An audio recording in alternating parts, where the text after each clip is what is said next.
and welcome to News Laundry Interviews. We are here at the Media Rumble and I have with me Christina Lee. Hi, Christina.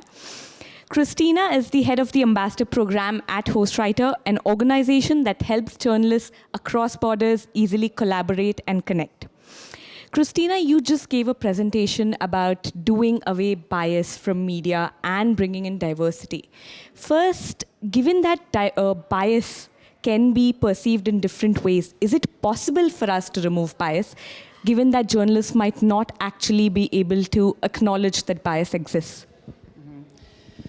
Well, I don't think that it's possible that you ever really get rid of bias entirely, but the concept is to, first of all, get away from the idea that there is some type of person which is more objective and neutral than other types of people are, and to ensure that we have more people around that check each other's biases, and that means having more diversity in your newsroom, and that can mean having sexual identity diversity, having diversity of caste, of class, all sorts of people, different backgrounds together, which will be able to more clearly see when someone is claiming to be neutral or to make a neutral point, but actually doesn't accomplish this. It's great that you bring that up. We've released 2 reports today that show the dismal state in which the Indian newsroom is. The Indian newsroom is dominated by men, and that too upper caste men. So given that the space is dominated by men from a particular class, do we still have hope to bring in diversity? Why would these men or people from upper caste representation want to cede this space? Well, sure, people with power never want to give up willingly their power, right? Which is why I think it's an issue that the way we often discuss it is like, how can we make people feel more comfortable with people of color in the workroom, with women in the workroom, with people from different backgrounds? That's not going to be the way that we do it, is by actually saying, how can we make everyone comfortable with change? The way that we do it is by demanding it and by speaking out and taking that space ourselves. And in some situations, I think that will mean to make our own media outlets. And in other situations, the proof is in the pudding, that you can see that people from diverse backgrounds actually have an audience and get more people interested in them, and then it's hard to deny their value once you actually start. So this is a moving process that we're still in the middle of right now, but I don't think that we should wait until people feel comfortable with it. We should just go bang on ahead. My next question to you is, what do you think of the media's coverage in its emphasis on diversity? Has the media done enough to emphasize that we need diversity and the importance of diverse newsrooms? No. And the reason for this, I think, first of all, is because the newsrooms are not diverse. So it's hard for them to be the flag bearers of this. In India, as you said, there's dismal representation of women and people from different castes. In the United States, although there is growing amount of women in the news force, it's still mostly white people. It's still fewer people from different kinds of backgrounds. It's still fewer people from linguistic minorities. So of course, this has to change. But no, the media is not doing a good job of talking about it, because we often talk about why diversity is important in terms of sort of political correctness, and this is actually not a winning argument that people are interested in. No one wants to just say, oh, we should just have women there because it's just good to have a woman there because it makes the audience more diverse. We have beyond tokenism. Yeah, it's not about representation, it's not about tokenism, it's not about fairness. It's not to say like, okay, well, there's 30% Latino people in the United States, so newsrooms should be 30% Latino because that's fair. No, it's because who is writing about Latino communities, who has a better insight into them, it's necessary to have that voice represented so that we have more accurate storytelling.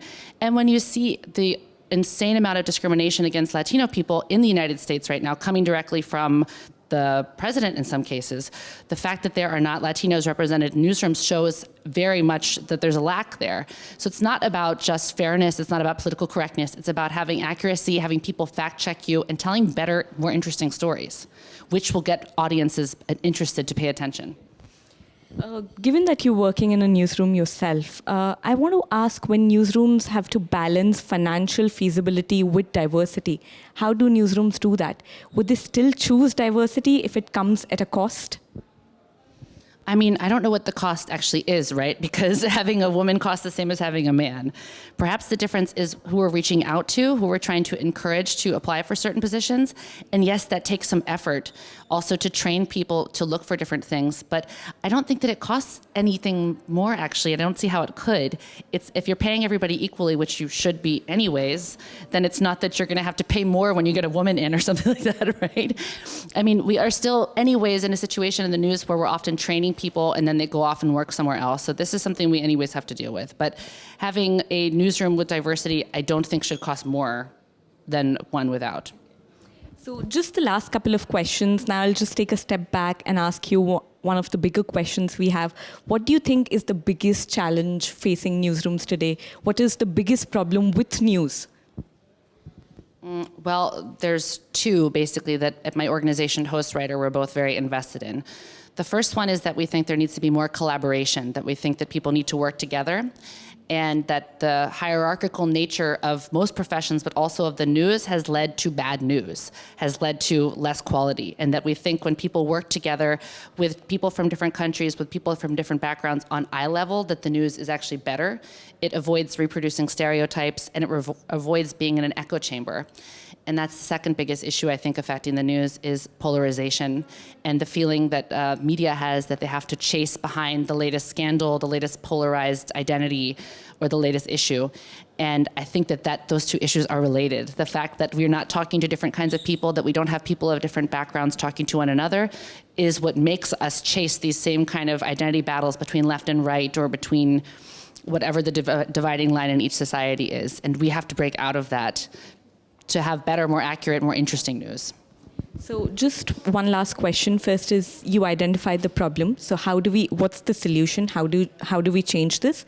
And given that we are at the Media Rumble, do you think such forums help in taking the conversation forward? And what's been your takeaway? Or what would you see changing at such forums?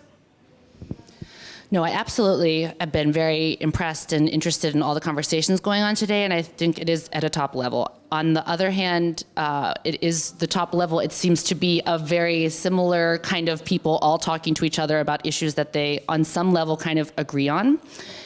And I don't know whether that's so helpful. In fact, I was in one forum where someone said, like, well, the good news, we all agree, but the bad news, they're very united, right?